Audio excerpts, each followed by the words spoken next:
ಧರ್ಮಸ್ಥಳ ಗ್ರಾಮದಲ್ಲಿ ಶವ ಹೂತೀಟ ಪ್ರಕರಣ ಪಾಯಿಂಟ್ ನಂಬರ್ 7ರತ್ತ ಎಸ್ಐಟಿ ಅಧಿಕಾರಿಗಳ ಚಿತ್ತ ನೆಟ್ಟಿದೆ. ಈಗ ಕೆಲವೇ ಕ್ಷಣಗಳಲ್ಲಿ ಪಾಯಿಂಟ್ ನಂಬರ್ 7 ಅಲ್ಲಿ ಶೋಧ ಆರಂಭ ಆಗುತ್ತೆ. ಹಾಗಾದ್ರೆ ಮತ್ತಷ್ಟು ರೋಚಕವಾಗಿರುವಂತಹ ಸಂಗತಿಗಳು ಬಯಲಾಗುತ್ತೆ.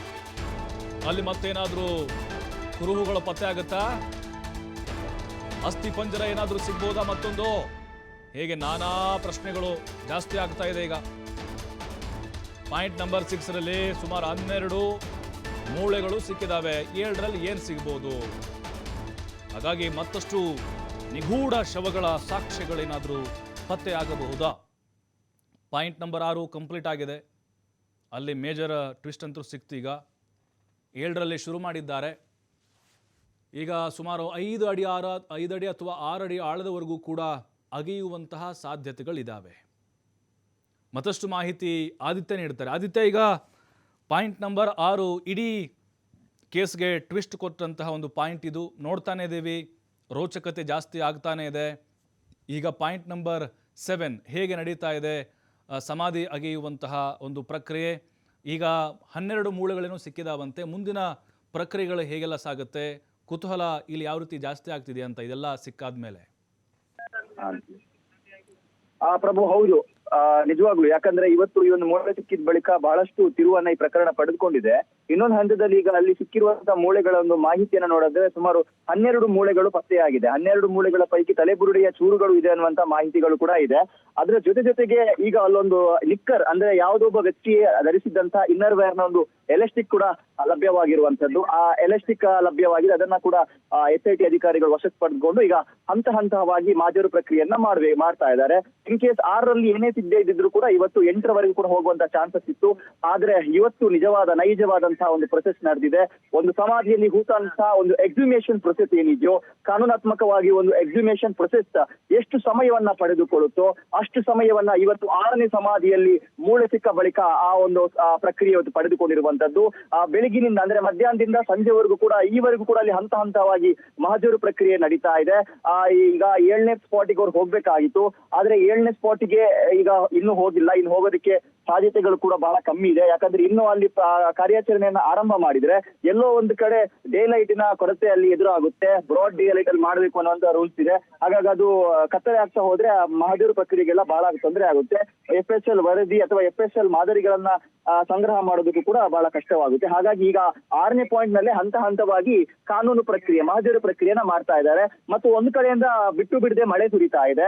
ಗುಂಡಿ ಅಗ್ದಿದ್ದಾರೆ, JCB ಇಂದಾನು ಅಗ್ದಿದ್ದಾರೆ. ಹಾಗಾಗಿ ಅಲ್ಲಿ ಬಹಳ ದೊಡ್ಡ ಪ್ರಮಾಣದಲ್ಲಿ ನೀರು ಸೇರಿಕೊಳ್ಳುವಂತ ಸಾಧ್ಯತೆ ಇದೆ. ಹಾಗಾಗಿ ಆ ಸಮಾಧಿಗೆ ಸಂರಕ್ಷಣೆಯನ್ನು ಕೂಡ ನೀಡಲಾಗ್ತಾ ಇದೆ. ಅಂದ್ರೆ ಮೇಲ್ಭಾಗದಲ್ಲಿ, ಸಮಾಧಿಯ ಮೇಲ್ಭಾಗದಲ್ಲಿ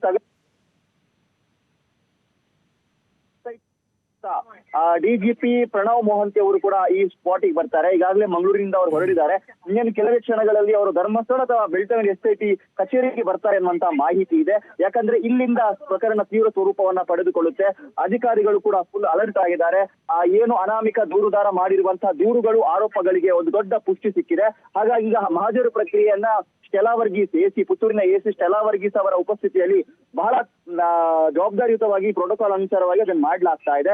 ಈಗ ನಡೀತಿರುವಂತ ಪ್ರಕ್ರಿಯೆ ಏನು ಅಂದ್ರೆ ಯಾಕೆ ಮಹಜರನ್ನ ಮಾಡ್ಲಾಗ್ತಾ ಇದೆ ಅನ್ನುವಂತ ವಿಚಾರವಾಗಿ ಅದೆಲ್ಲವನ್ನ ಕೂಡ ಲಿಖಿತವಾಗಿ ಸ್ಟೆಲಾ ವರ್ಗೀಸ್ ಅವರು ದಾಖಲು ಮಾಡ್ತಾ ಇದ್ದಾರೆ. ಮತ್ತು ಕೆಲವೊಂದಿಷ್ಟು ಸಾಕ್ಷಿಗಳು, ಪಂಚರು ಮತ್ತು ಸ್ಥಳೀಯ ಪ್ರತ್ಯಕ್ಷ ಇಲ್ಲಿ ಯಾರೆಲ್ಲ ಇದ್ರು ಜನರು, ಪ್ರತ್ಯಕ್ಷದರ್ಶಿಗಳು, ಅವರ ಹಾಜರಾತಿಯಲ್ಲೂ ಕೂಡ ಮಹಜರು ಮಾಡ್ಲಾಗ್ತಾ ಇದೆ. ಮತ್ತು ಎಷ್ಟು ಎಲುಬುಗಳು ಸಿಕ್ಕಿದ ಬಟ್ಟೆಗಳು ಏನು, ಹಾಗೂ ಎಲ್ಲವನ್ನ ಕೂಡ ಅವರು ಅಲ್ಲಿ ಸಿಕ್ಕಂತ ವಸ್ತುಗಳು ಏನು, ಏನೆಲ್ಲ ಕಲೆಕ್ಟ್ ಮಾಡ್ಕೊಂಡಿದ್ದಾರೆ, ಎಲ್ಲವನ್ನ ಕೂಡ ಮಹಜರು ಮಾಡ್ತಾ ಇದ್ದಾರೆ. ಎಲ್ಲವನ್ನ ವಿವರವಾಗಿ ಬರೆದುಕೊಳ್ತಾ ಇದ್ದಾರೆ. ಮತ್ತು ಎಲ್ಲ ಹಂತವಾಗಿ ನಡೀತಾ ಇರುವಂತಹ ಮಹಜರು ಪ್ರಕ್ರಿಯೆಯನ್ನ ಫೋಟೋ ಮತ್ತು ವಿಡಿಯೋ ದಾಖಲೆಯ ಮೂಲಕ SIT ದಾಖಲೀಕರಣವನ್ನ ಮಾಡ್ತಾ ಇದೆ.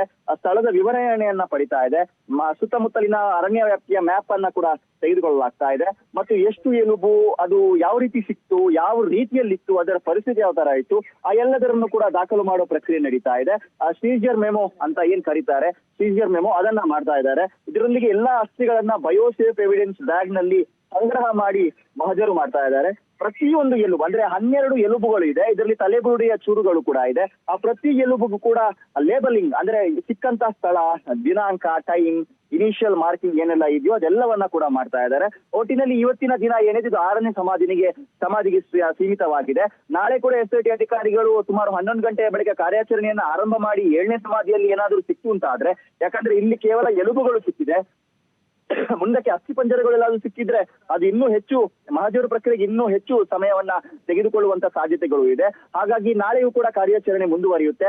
ನಾಳೆ ಬಹುತೇಕ ಸಮಾಧಿ 7ರಿಂದ ಉತ್ಖನನದ ಪ್ರೊಸೆಸ್ ಅನ್ನುವಂಥದ್ದು ಆರಂಭವಾಗುತ್ತೆ. ಈಗ AC ಸ್ಟೆಲ್ಲಾ ವರ್ಗೀಸ್ ಅವರು ಹಂತ ಹಂತವಾಗಿ ಮಹಜರು ಪ್ರಕ್ರಿಯೆಯನ್ನ ಮಾಡ್ತಾ ಇದ್ದಾರೆ ಪ್ರಭು. ಅಂದರೆ ಆದಿತ್ಯ, ಈಗ ಮೂಳೆಗಳು ಸಿಕ್ಕಿದಾವೆ, ಕೆಲವೊಂದಿಷ್ಟು ವಸ್ತುಗಳು ಪತ್ತೆಯಾಗಿದ್ದಾವೆ, ಇನ್ನು ಮುಂದೆ ಅಧಿಕಾರಿಗಳಿಗೆ ಒಂದು ರೀತಿ ಚಾಲೆಂಜ್ ಶುರುವಾಗುತ್ತೆ ಅಂತ ಅನಿಸ್ತಾ ಇದೆ. ಯಾಕಂದರೆ ಇಲ್ಲಿ ಸತ್ಯ ಗೊತ್ತಾಗಬೇಕಾಗಿರೋದು ಹೆಣ್ಣ ಗಂಡ ಅಥವಾ ಅದು ಬೇಗ ಪತ್ತೆ ಹಚ್ಬೋದು, ಆದರೆ ಅದು ಹೇಗೆ ಆಗಿದೆ, ಸಹಜ ಸಾವ ಅಥವಾ ಅಸಹಜ ಸಾವ, ಅಂದರೆ ಕೊಲೆ ಆಗಿದೆಯೋ ಅಥವಾ ಆತ್ಮಹತ್ಯೆನೋ, ಅದು ಮೊದಲಿಗೆ ಗೊತ್ತಾಗಬೇಕಾಗಿರೋ ಸತ್ಯ ಅಂತ. ಪ್ರಭು, ಇದು ಒಂದರ ಕಾಕತಾಳೀಯವೋ ಅಥವಾ ಲಿಖಿತವೋ ಗೊತ್ತಿಲ್ಲ. ಯಾಕಂದ್ರೆ SIT ನಿನ್ನೆ ತಾನೇ ಹೆಲ್ಪ್ ಲೈನ್ ಅನ್ನ ಆರಂಭ ಮಾಡಿತ್ತು. ಮತ್ತು ಯಾರಾದ್ರೂ ಏನಾದ್ರೂ ಮಾಹಿತಿಯನ್ನ ಕೊಡ್ಬೇಕು ಅಂತ ಇದ್ರೆ ನೀವು ಕೊಡಿ.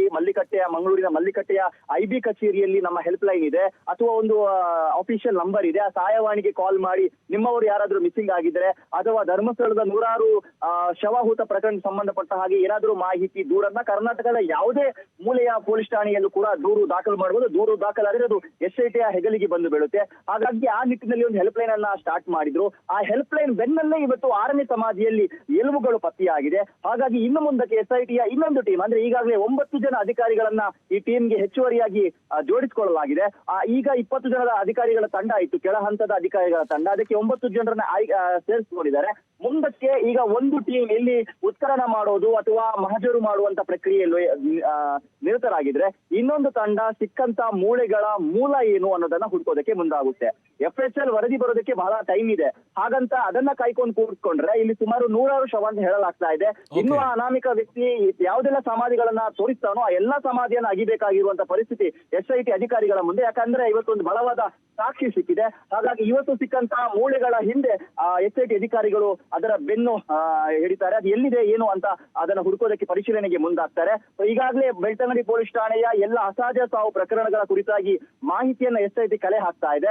ಮತ್ತು ಆ ಸಂದರ್ಭದಲ್ಲಿ ಧರ್ಮಸ್ಥಳ ಔಟ್ ಪೋಸ್ಟ್ ನಲ್ಲಿ ಇದ್ದಂತಹ ಪೊಲೀಸರು ಯಾರ್ಯಾರು ಅವರ ಮಾಹಿತಿಯನ್ನ ಕೂಡ ಅದು ಪಡೆದುಕೊಂಡಿದೆ. ಹಾಗಾಗಿ ಈ ಪ್ರಕರಣಕ್ಕೆ ಸಂಬಂಧಪಟ್ಟ ಹಾಗೆ ಆ ಎಲುಬುಗಳು ಎಷ್ಟು ವರ್ಷಗಳ ಹಿಂದೆ ರೂಪು ಹಾಕಲಾಗಿತ್ತು ಮತ್ತು ಆ ಸಂದರ್ಭದಲ್ಲಿ ಇದ್ದಂತಹ ಪೊಲೀಸರು ಯಾರ್ಯಾರು ಇವರೆಲ್ಲರನ್ನ ಕೂಡ ಈಗ ಈ ವಿಚಾರವನ್ನ ತಿಳಿದುಕೊಳ್ಳುವ ರೀತಿಯಲ್ಲಿ SITಯ ಒಂದು ಅಸಲಿ ಕಾರ್ಯಾಚರಣೆ ಆರಂಭವಾಗುತ್ತೆ ಪ್ರಭು. ಥ್ಯಾಂಕ್ ಯು ಆದಿತ್ಯ ಮಾಹಿತಿಗಾಗಿ.